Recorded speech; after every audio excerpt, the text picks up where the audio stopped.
Halo semuanya, balik lagi di channel YouTube Lutfi Aziz. Jadi hari ini konten mudik lagi, vlog buat perjalanan mudik ke Jawa Timur. Nah ini mobilnya, gue pakai Mazda CX-60 tahun ini mild hybrid dan dia udah fitur radarnya sangat lengkap. Dia ada iActive Sense namanya.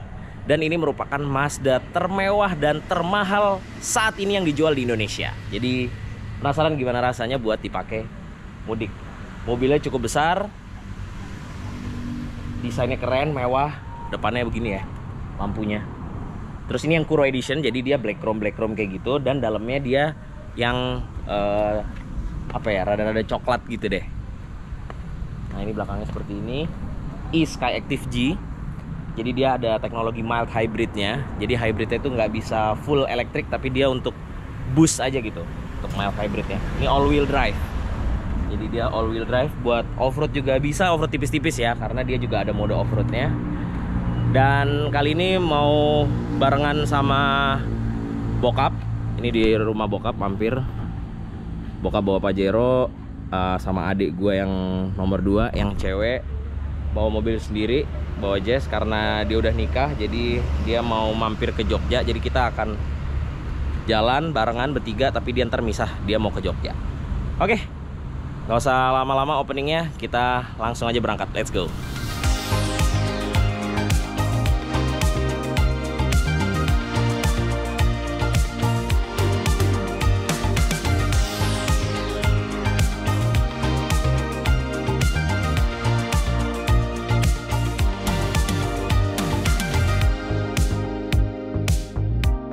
Oke guys, jadi sekarang kita udah OTW. Kita berangkat jam setengah 10. Tadi rada kesiangan beres-beresnya.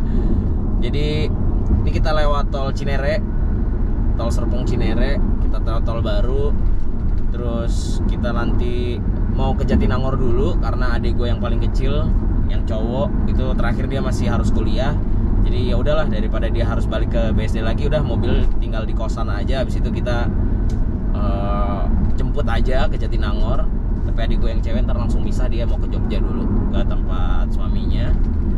Terus yaudah ntar kita lewat tol Cisumdawu. Kita cobain tol Cisumdawu pakai Mazda CX-60 ini. Oke, masih deket-deket. Nanti kita lanjut lagi di kalau udah masuk Cikampek lah. Kita lihat gimana kepadatannya, jalan, kondisi jalannya gimana. Oke, jadi kita ini lewat tol Cibitung. Ada lane departure warningnya tadi aktif. Jadi ini lewat tol Cibitung, terus ini masih lewat tol fungsionalnya gitu. Ntar harusnya nggak lama jalannya bakalan mengecil abis, dan kayaknya belum jadi banget, tapi udah fungsional. Ya kita bisa mempersingkat waktu ya, lebih cepat daripada harus lewat Jor yang macet-macet, terus ntar di interchange Cikunirnya ya kan. Jadi ya udah kita coba lewat sini aja, soalnya udah dibuka tol fungsional. Tapi kita mesti pelan-pelan, nggak usah terlalu kenceng karena masih fungsional. Nah, udah makin mengecil nih proyeknya. Jadi kita cobain tol fungsional Cibitung sini nih. Nggak tahu namanya tol apa nih. Nggak bisa komunikasi sama bokap karena mendadak hari ini ternyata HT-nya rusak. Aduh, apes banget deh. Gak ngecek. Bulan lalu dipakai syuting masih bisa HT-nya, terus tiba-tiba tadi pas baru dinyalain yang satu, lah kok nggak mau nyala? Ternyata kayaknya baterainya rusak. Oke. Ya, jalannya udah mulai rusak, belum rata. Kita mesti pelan-pelan. Udah kita nikmatin aja. Namanya juga mudik, nyari jalur-jalur barunya itu yang seru. Sama macetnya, tapi semoga nggak macet sih.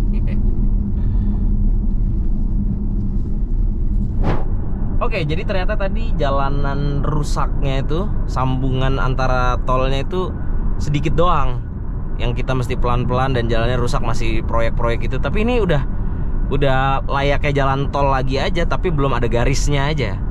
Tapi udah proper jalanan tol tuh ya, nanti akan begini, tinggal ngerapiin samping-sampingnya, beresin samping-sampingnya. Ya, oke lah. Semoga kita bisa lebih cepat juga lewat sini. Nah ini udah ada garisnya lagi nih.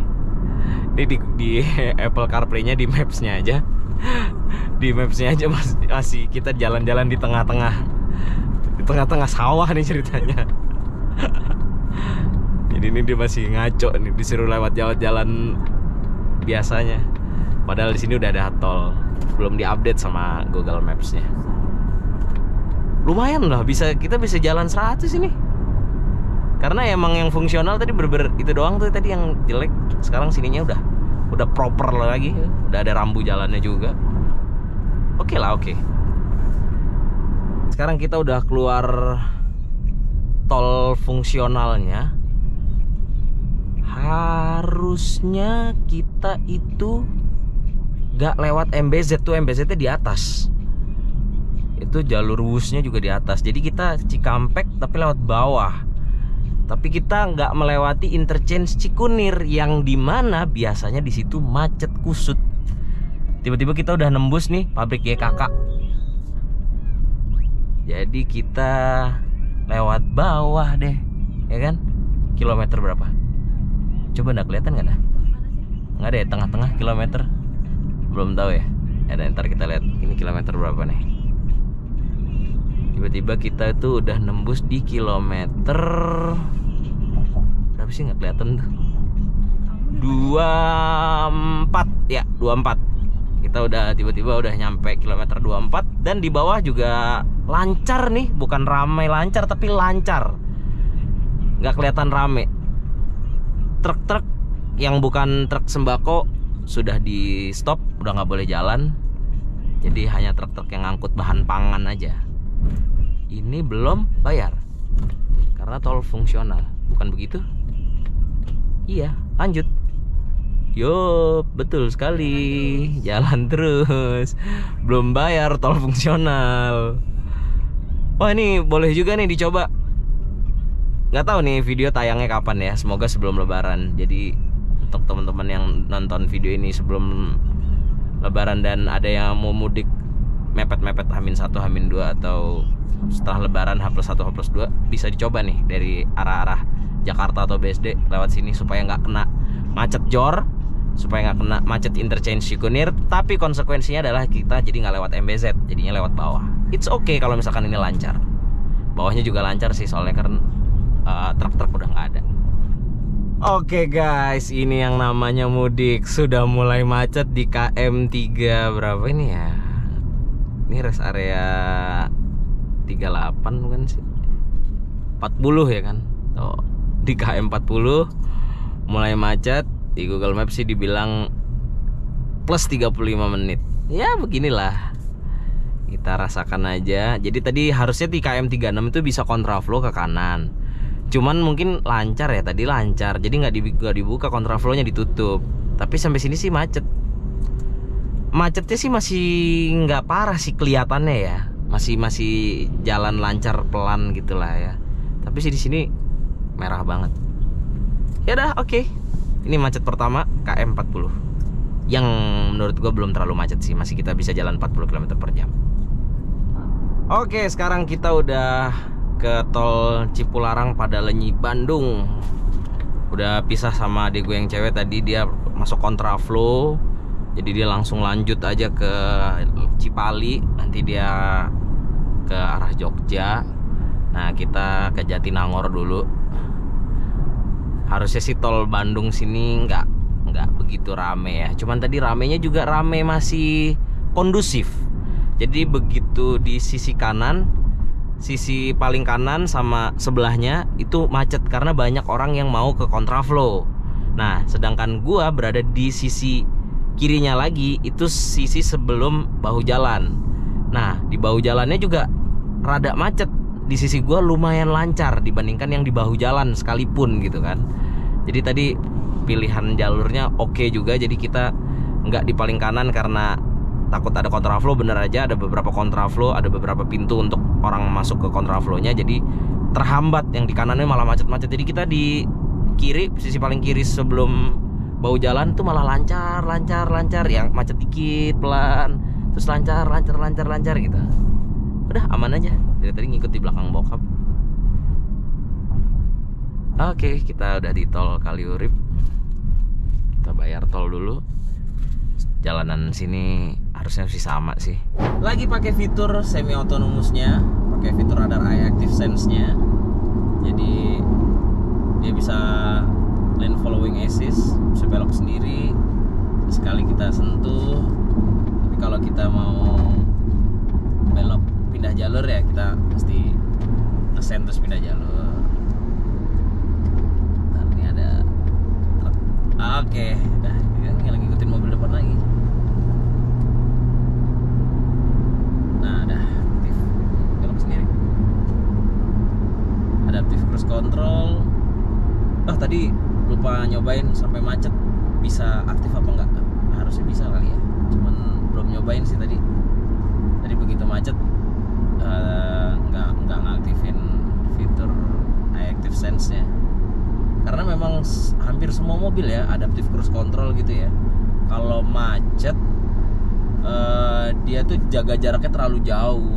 Jadi suka diserobot sama orang. Jadi makanya biasanya kalau gua begitu macet ya udah gua matiin, jadi gua masih bisa nempel sama mobil depan. Karena ya gitu, seringan diserobot-serobotin sama orang kalau kita pakai fitur itu mas macet. Padahal enak tuh, kita macet-macet nggak perlu ngegas, nggak perlu ngerem, otomatis gitu kan ya, cuman serobot. Oke, udah sampai Jatinangor, macet, kusut. Ini angkot-angkot dan bus-bus. Nah, ini juga gue harus nggak boleh ketinggalan nih, karena gue nggak tahu kosan adik gue yang cowok ini di mana, belum pernah kesini. Taunya zaman dulu doang yang cewek pas lagi di Jatinangor. Ini belok mana nih? Kok dia sen kanan? Oh enggak, kirain terbalik. Oke, Jatinangor sudah sampai. Macet situ doang dikit. Ini kita kemana nih? Oh, kanan. Oke, sekarang udah sampai di kosan Pito, kosan Ade. Ternyata di sini seru juga nih mobil-mobilnya. Nggak tahu nih mobil bapak kosnya atau mobil anak kos sini nih. Platnya sih D semua. Ada Jimny Jangkrik ya kalau nggak salah tuh ya. Ada Defender yang long. Terus ini ada apa nih, Kebo nih kalau nggak salah, Mercy Kebo. Terus ada VW Kombi. Oke lah, kita aso dulu sebentar di sini, kencing segala macam. Mobil aman,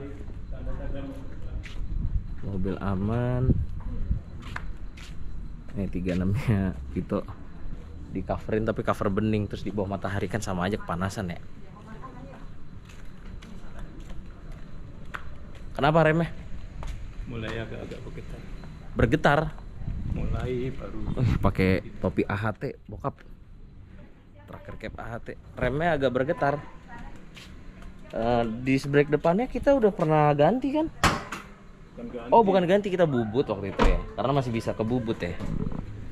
Agak bergetar katanya. Ya sudah lah ya. Ternyata mobil ini tahun ini 10 tahun. Ini mobil tahun 2014. Nggak berasa ya. Sudah 10 tahun aja. Panas kan? Panasnya. Angin. Karetnya, pegang karetnya. Udah lepas. Anginnya kan kenceng jadi. Bukan, maksudnya panas itunya. Rem bergetar kenapa buka kap mesin ya? Ada hubungannya. Enggak, ini udah pasti disc brake fix sudah. Mau cari disc brake di Madiun. Udah pernah kita bubut itu sekali. Iya. Kita lihat aja ketebalan minimumnya bisa berapa mili. Nyari tukang bubut atau kita ganti disc brake. Itu kendalanya, tapi nggak getar parah kan? Enggak. Ya, Gitu. masih aman lah. Asal lari-lari 100-120 masih aman. Nggak, kalau 160 di rem pasti getarnya parah. Iya. Ya udah. Oke, kita ngaso dulu guys. Oke, lanjut lagi kita jalan setelah jemput Ade di Jatinangor.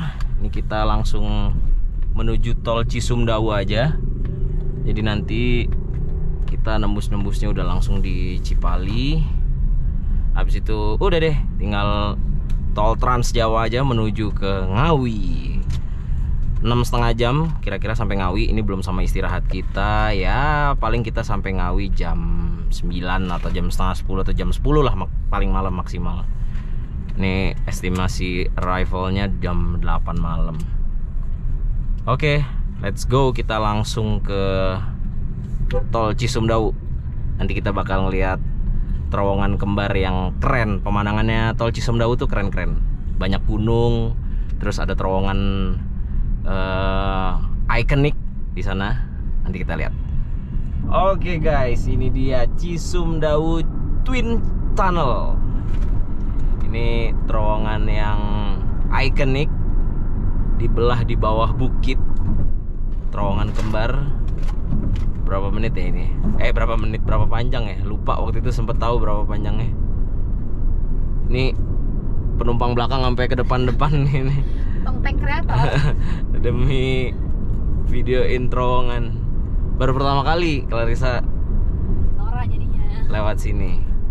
Kalau gue udah kedua kali. Waktu itu dari arah Cipali ke Cilenyi, sekarang dari Cilenyi ke arah Cipalinya.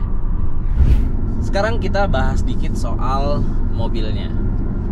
Jadi ini Mazda CX-60. Dia mild hybrid.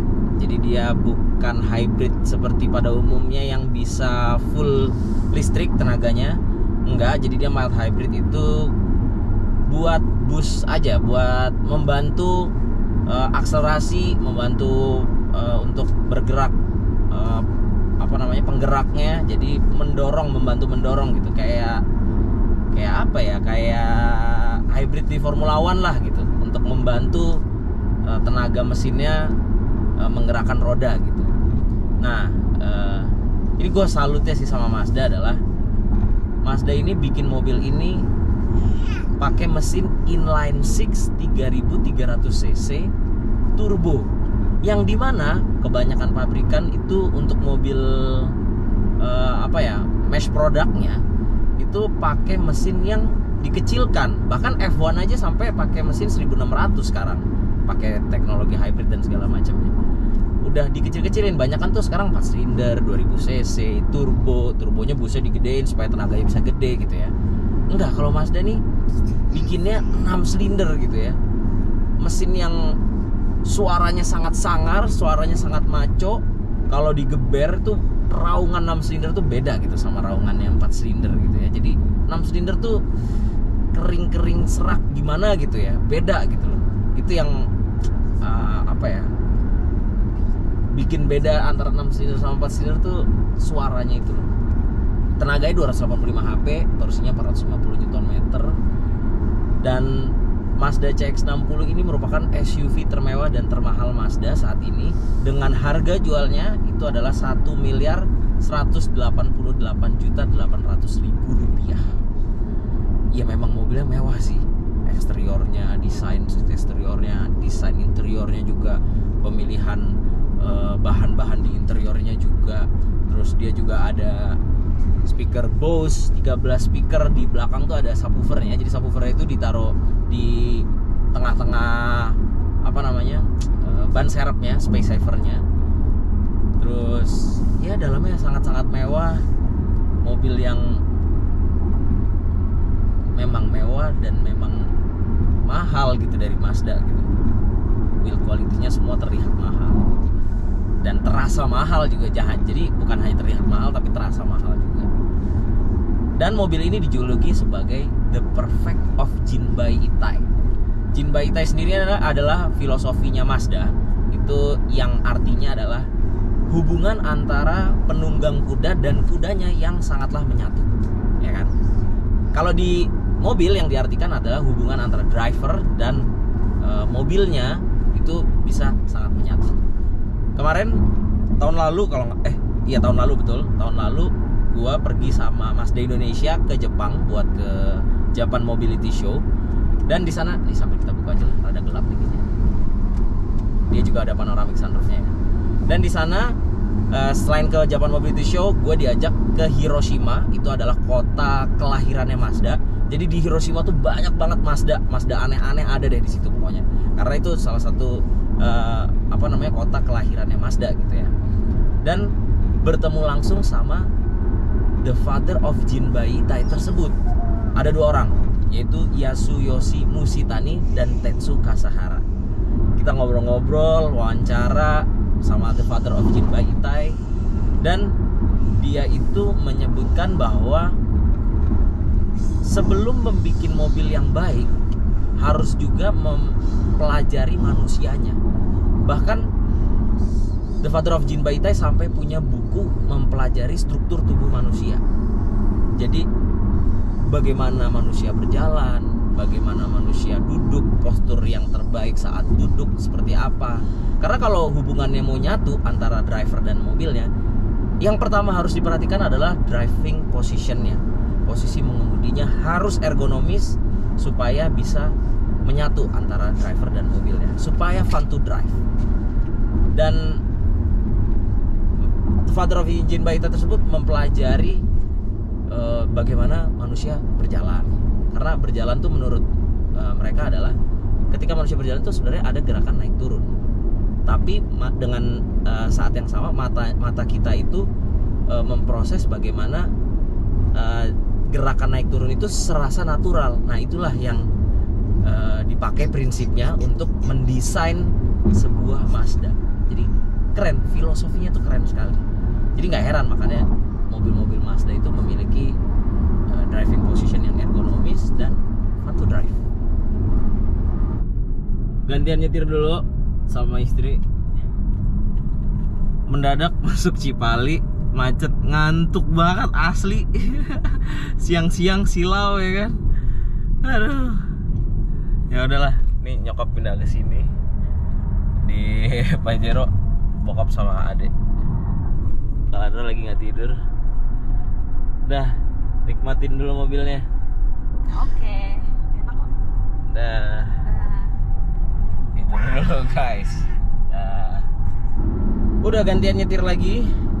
Tadi dari KM 154 sampai 248 Clarissa nyetir dan dia juga udah ngantuk. Dia udah ngantuk. Capek banget semalam packing sampai jam berapa? 2. Iya. Tidur. Terus udah nyetir lagi, tadi udah tidur lumayan banget, power nap gitu. Membantu banget untuk nyegerin badan. Emang kalau ada penggantinya sih enak ya, masih bisa jalan terus. Tapi kalau nggak ada penggantinya ya mau nggak mau emang harus di rest area supaya bisa istirahat gitu ya. Tadi pas ngantuk-ngantuk tuh terbantu banget dengan fitur iActive Sense-nya, lane departure warning-nya. Jadi kalau kayak udah meleng-meleng dikit gitu, jadi diketengahin lagi, ya, dikasih warning gitu. Kalau enggak udah nyusruk. Tadi Clarissa katanya kalau nggak pakai itu sih udah nyusruk kan ya. Diserempet orang kayaknya. Jadi emang fitur keselamatan yang memang membantu keselamatan sekali. Oke, kita udah di 25 berapa nih? 253. Kalandra pindah pengen di mobil mbahnya pindah ke depan, pindah ke mobil. Ya udah biar dia main dulu di situ, ntar balik sini lagi. Gua coba ngomongin sedikit tentang suspensinya. Sebenarnya suspensinya karakternya agak unik nih. Dia tuh kalau di jalanan yang mulus gitu ya, itu oke aja sih, nyaman gitu ya. Cuman kalau misalkan ketemu jalanan yang bergelombang atau rusak, dia itu rasanya cenderung ke arah keras, tapi dia juga ngayun. Jadi reboundnya tuh, apalagi terutama suspensi belakangnya, jadi rada ngayun gitu. Jadi kayak mobil yang bawa barang overload, tuh kayak begitu. Tapi kalau di jalanan yang kayak gini gitu ya, di tol yang jalannya nggak rusak gitu sih, meskipun ada gelombang gitu masih oke gitu. Memang dia cenderung ke arah keras sih. Jadi emang karakternya agak unik nih. Mungkin untuk mengejar fun to drive-nya, suspensinya memang karakternya harus keras untuk bisa menikung bagus, untuk handlingnya supaya bagus. Tapi ya itu, kalau misalkan ketemu jalanan yang gelombangnya parah, tuh dia kayak ngayunnya berlebih gitu, apalagi yang di bagian belakangnya. Itu sih kalau dari gua suspensinya. Terus kita bahas apa lagi ya? Oh, konsumsi bahan bakar. Ini gue termasuk termasuk agak surprise juga sama konsumsi bahan bakarnya. Jadi kemarin sebelum berangkat H-1 itu gue isi full tank. Isi full tank itu dia dari sensor, jadi biasa kan kita isi, mas full tank gitu ya. Habis itu kena sensor kan, cetek gitu mati. Nah setelah sensor itu gue minta lanjutin dong. Itu pas kita kena sensor tuh sekitar 50 liter. Pas begitu gue suruh lanjutin, itu harus pelan-pelan banget karena dia masih turun pelan-pelan, turun pelan-pelan gitu ya. Itu ternyata masih nambah lagi 15,7 liter. Jadi total tuh gue ngisi 65,7 liter oktan 98. Meskipun mobil ini ditutup tangki bensinnya itu minimum bisa RON 90. Cuman kan karena mesinnya juga 6 silinder plus dia ada turbonya juga, jadi ya udahlah gua isinya yang oktan 98 atau minimal 92 lah setidaknya. Meskipun mungkin kalau urgent tidak ada bahan bakar 92 atau 98, diisi 90 pun juga mesinnya masih mampu karena menurut manual booknya atau petunjuknya minimum 90. Terus sudah gue isi 65,7 liter, itu total 945 ribuan lah kalau nggak salah, hampir 1 juta. Itu kemarin begitu ngisi full tank, dia range-nya di sini bilang 460 km. Itu sudah gue reset konsumsi bahan bakarnya, tripnya juga gue reset. Terus tadi udah jalan, kita ke Jatinangor, ada nanjak, ada turun, lewat Cisumdawu juga ada nanjak, ada turun. Sekarang tol Trans Jawa ini cenderung rata lah ya, cenderung rata. Kecuali ntar kita ketemu ke Semarang, Bawen, di ntar ada turun naik segala macamnya lagi gitu ya. Dapat konsumsi bahan bakarnya tuh 12,8 km per liter dengan mesin sebesar ini, 6 silinder 3300 cc turbo. Wow, ini cukup hebat loh. Dengan kapasitas mesin yang sebesar ini, dengan tenaga yang gak pernah kekurangan gue untuk nyalip. Memang tenaganya gak brutal ya, jadi karakter mesinnya ini gak dibikin tenaganya tuh brutal meskipun di mode sport sekalipun gitu ya. Dia gak yang kayak turbo pada umumnya ya, biasa terus begitu busnya masuk full bus dia langsung berasa kenceng gitu. Ini enggak, dari bawah emang udah kenceng aja gitu, gradual aja, kayak rasanya kayak bawa mesin NA gitu. Dan tenaganya dari bawah ada terus, torsinya besar soalnya. Dia nggak brutal tenaganya, tapi setiap saat kita butuhin selalu ada terus tenaganya. Jadi kita udah jalan 400 kilo nih, udah jalan 400,2 kilo dan range-nya itu masih 370 kilo. Jadi masih bisa, ini kalau hitung-hitungannya gini terus ya, kalau konsumsinya 12,8 km per liter ini bisa jalan 700 kilo nih.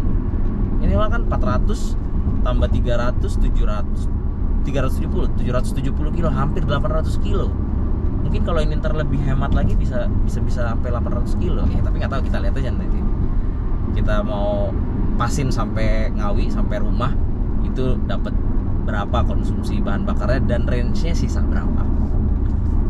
Sekarang kita udah sampai di jembatan Kalikuto KM 382 deng, 379 rest areanya. Ingatnya itu mulu.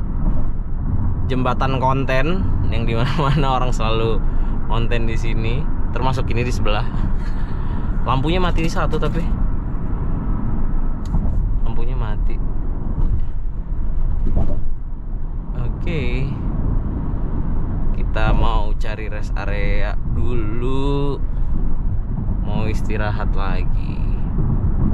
Jalanan rame lancar, kita masih one way sampai, aduh lupa lagi nama gerbang tolnya, kenapa gue suka tiba-tiba lupa ya.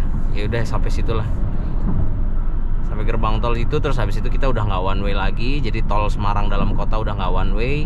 Ke arah Solo, ke arah Salatiga Solo itu udah nggak one way. Jadi ini udah lewat gerbang tol Kali Kangkung. Tadi habis istirahat di rest area 389. Terus habis itu bayar tol di gerbang tol Kali Kangkung. Biasanya one way-nya udahan, jadi ke kiri situ tuh. Tapi ini enggak, ini one way-nya tetap jalan di kanan, jadi one way-nya tetap masih dibuka. Nggak tahu, mungkin sampai tol Dalkotnya Semarang kali ya. Ini jadi agak membingungkan nih. Oh enggak, tinggal kanan doang nih berarti. Ya, ya. Oke. Semoga sih nggak begitu macet ya di tol Dalkotnya. Ini masih lancar sih. Ya kita lihat aja ntar. Masuk ke jalur kirinya lagi ntar bakalan ini apa enggak, bakalan kusut, bakalan macet atau enggak. Coba ini apakah artinya one way-nya sudah selesai? Oh iya. Ini one way-nya udah selesai nih. Oke. Enggak, belum. Masih. Kirain tadi udah dikikiriin. Enggak, ini masih one way terus. Nggak pernah nih di tol Semarang one way kayak gini nih. Biasanya udah sampai gerbang tol Kalingkangkung udah selesai. Ini masih terus, nggak tahu sampai kilometer berapa. Nanti kita update lagi bagaimana kelanjutannya. Sampai kilometer 432 ini masih one way, terus udah ditutup. Nah ini kita dikeluarin ke kanan nih, kita nggak tahu kemana nih. Coba kita, atau ini cuman gini doang.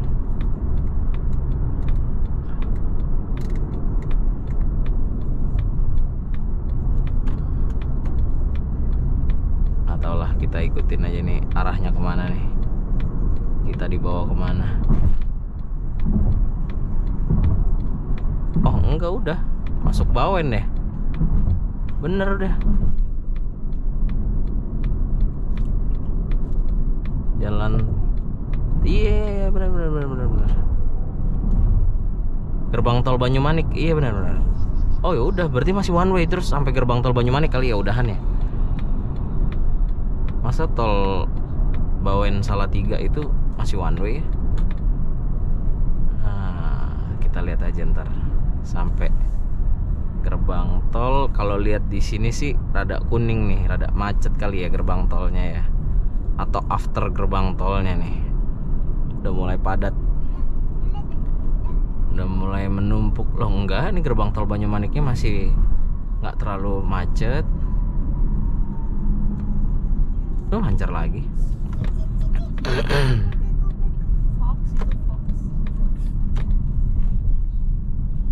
Oke. Orang-orang pada takut kayaknya, atau emang pada mau keluar ke kiri, jadi pada ngambil kiri semua, padahal kanannya kosong nih.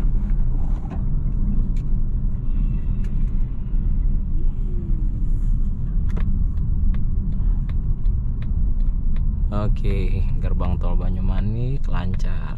Kita lihat nih, habis gerbang tol ini akankah masih one way atau sudah enggak?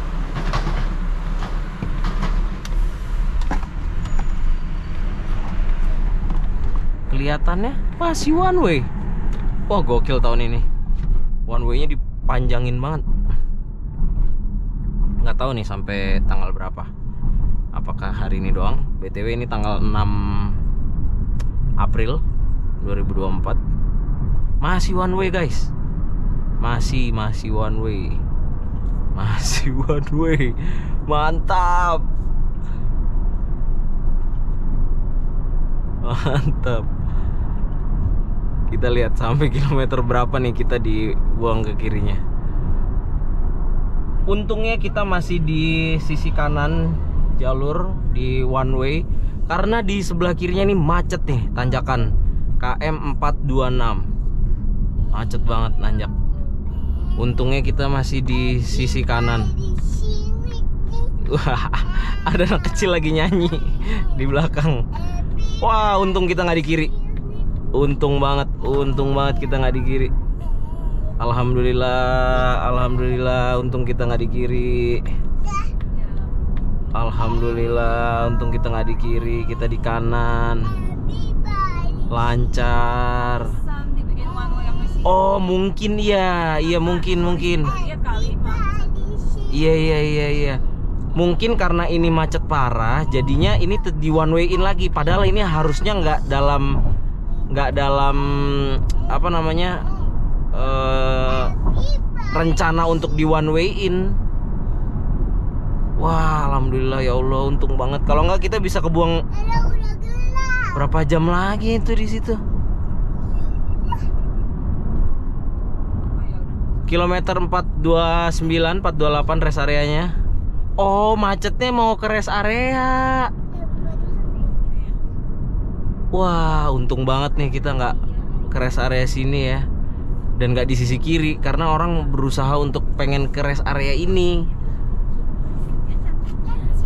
Udah setelah rest area lancar.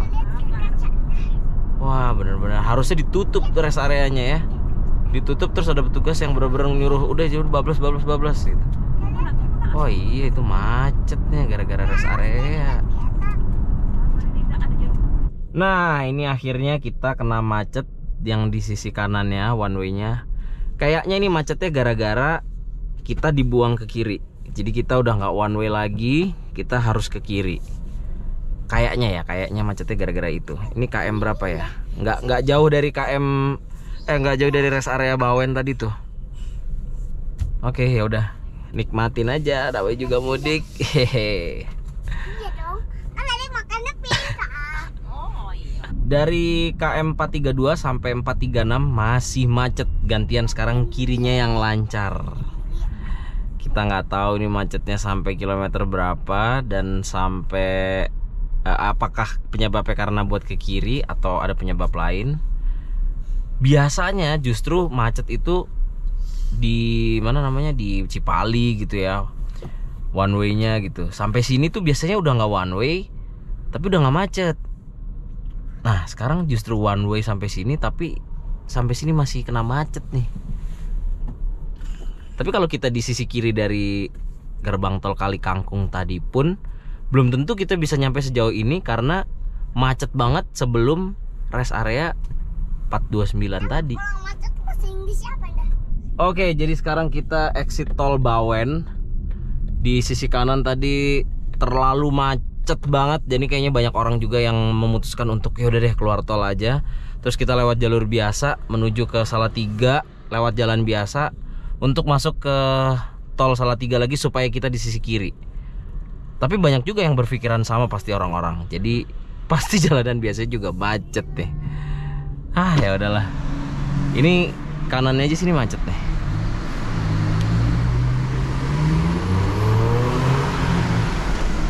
Oke. Kita tungguin Pak Jero dulu. Oke. Dah. Bismillah, semoga lewat jalan sini lancar. Tapi banyak juga orang yang memutuskan keluar karena emang tadi udah parah banget macetnya. Jadi orang-orang kayaknya memutuskan untuk ya udah keluar aja kali ya. Bensinnya habis atau apa gitu-gitu ya. Ini bokap juga mau isi bensin, isi solar dulu. Ini sebenarnya kalau nggak macet, range-nya harusnya dapat nih. Kita bisa hampir 800 kilo sekali full tank. Cuman karena macet, konsumsi bahan bakarnya jadi turun. Plus kita nggak tahu kondisi di depannya nanti gimana, macet gak.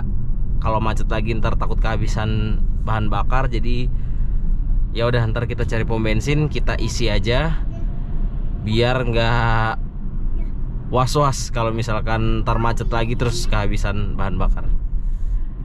Ini kita udah keluar tol, kita belok kiri. Banyak juga yang keluar tol sini.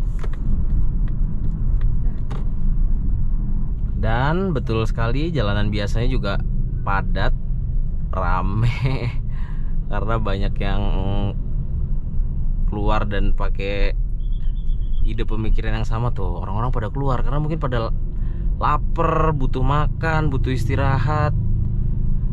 Pada keluar biar bisa makan, karena mau sampai kapan tuh nungguin macet. Mau ke rest area Salatiga ya nggak nyampe-nyampe kali itu tadi. Dan ini udah mulai lancar, jalurnya cuman satu 2 jalur ya, sama satu jalur ke sebaliknya. Sebelah sisi kirinya nih jalur motor. Nah, mulai macet lagi, rame. Ya beginilah serunya mudik. Kita macet, berusaha nyari jalur lain, keluar tol. Bisa jadi lebih cepat, bisa jadi lebih lama lagi gara-gara kita muter-muter. Atau bisa jadi kita kena macet di jalan biasanya. Ya sudahlah.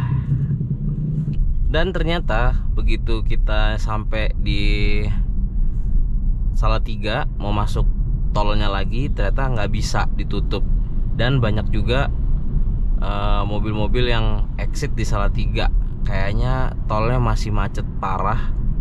Jadi kita yang mau masuk nggak boleh, dan banyak orang yang keluar. Jadi kita lewat jalan biasa lagi menuju Boyolali. Semoga di Boyolali juga bisa masuk di situ.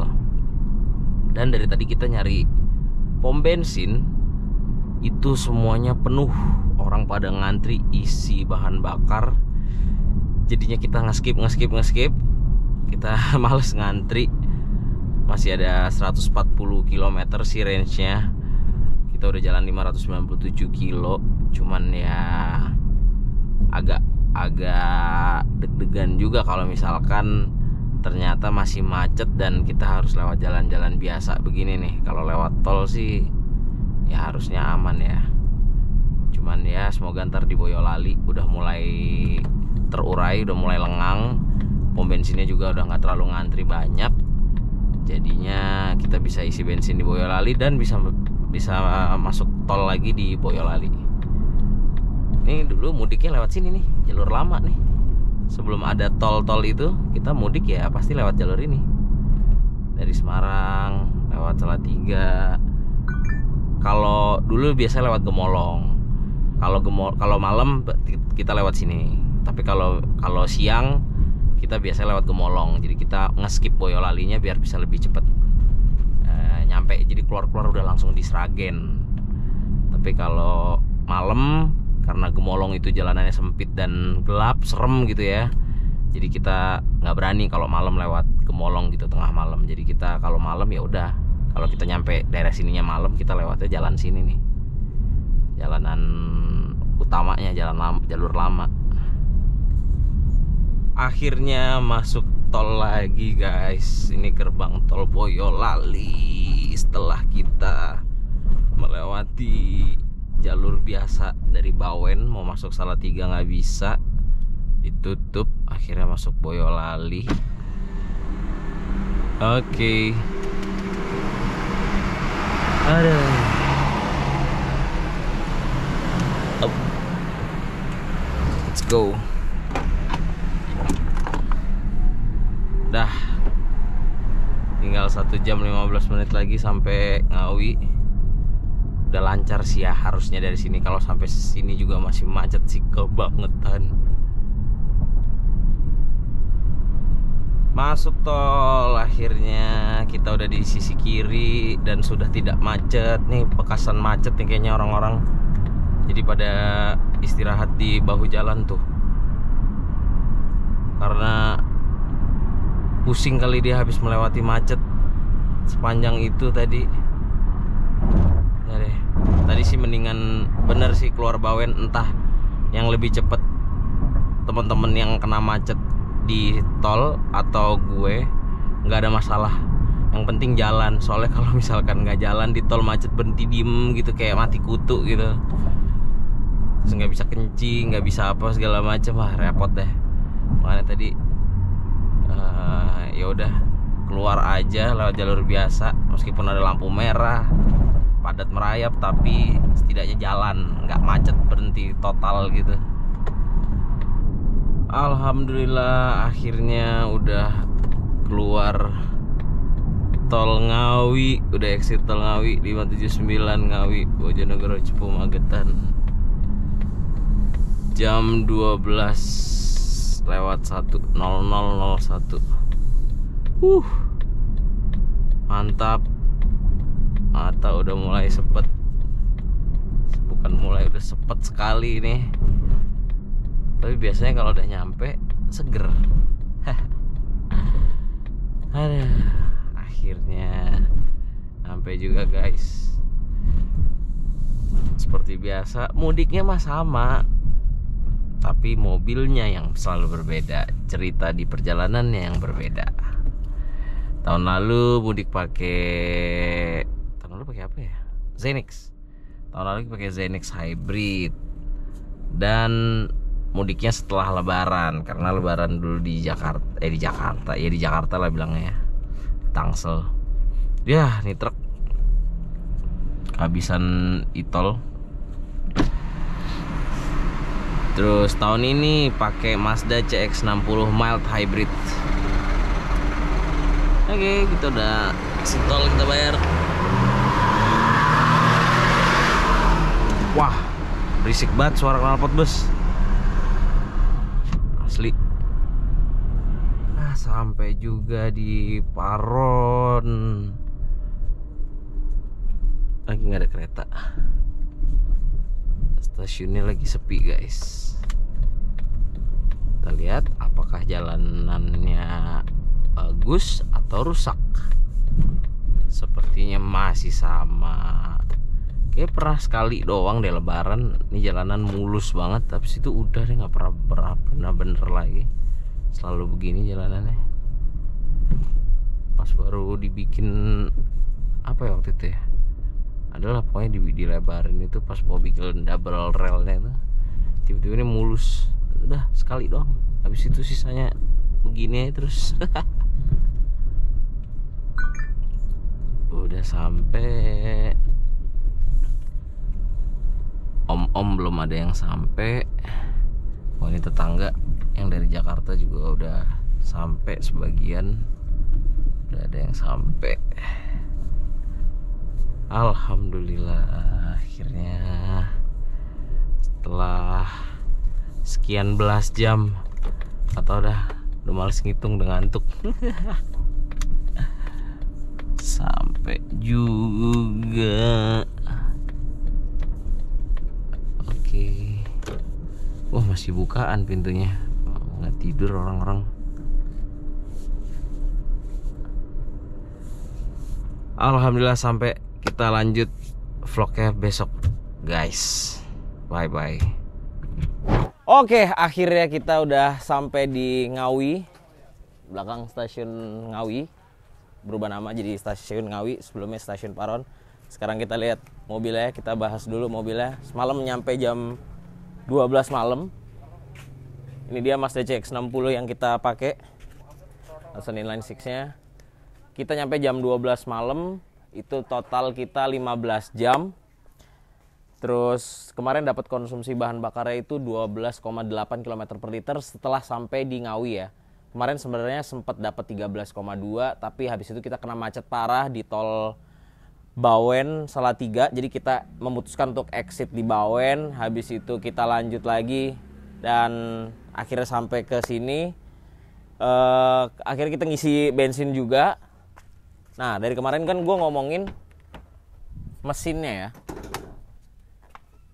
Dari kemarin gue ngomongin mesinnya 6 silinder 3300 cc.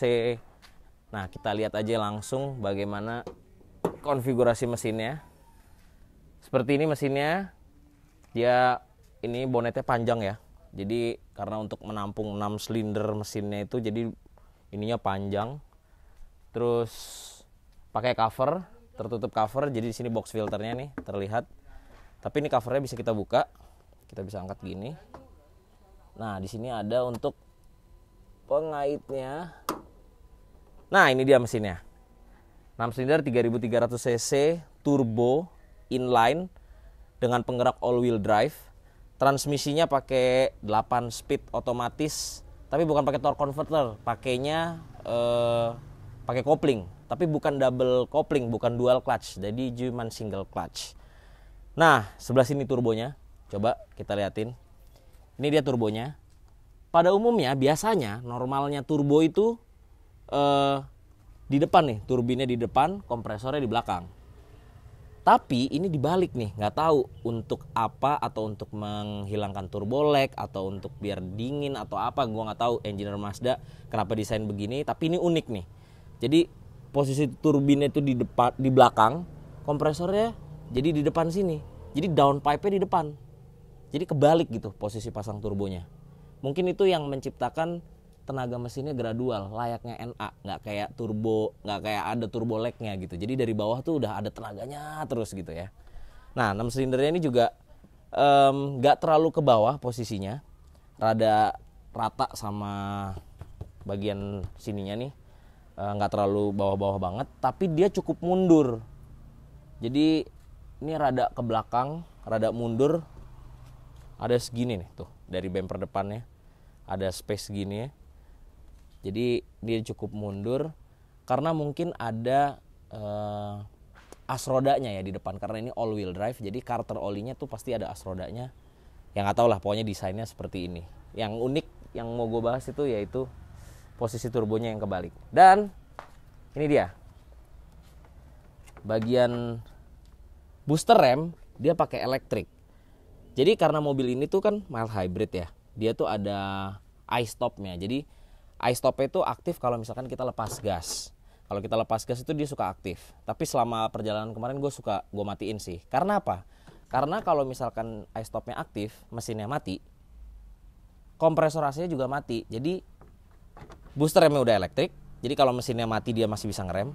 Tapi kompresor AC-nya nggak bisa jalan, nggak bisa berfungsi karena kompresor AC-nya rasanya gue nggak tahu, ngecek banget ya. Rasanya kompresor AC-nya masih pakai konvensional, bukan elektrik. Iya betul, dia masih diputar pakai fan belt. Makanya kalau misalnya mesinnya mati, AC-nya jadi rada anget gitu. Oke, kita bahasnya cukup segini. Yang penting kan perjalanannya. Yang penting mobilnya juga kita udah bahas bagaimana mobilnya. Overall gue cukup suka pakai mobil ini. Mobilnya ganteng, mobilnya besar, mesinnya nggak pernah kekurangan tenaga gue buat nyalip kendaraan yang ada. Terus apalagi ya kita bahas ya.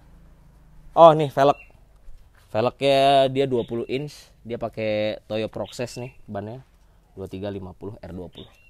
Oke guys, jadi segitu dulu aja vlog kali ini. Jangan lupa klik like, comment, share, dan subscribe ke channel YouTube Lutfi Aziz. Kalau kalian belum subscribe, follow Instagram gue @lutfiaziz11 dan follow TikTok gue @lutfi.aziz. Terima kasih udah nonton video ini. Sampai jumpa di video selanjutnya. Bye bye.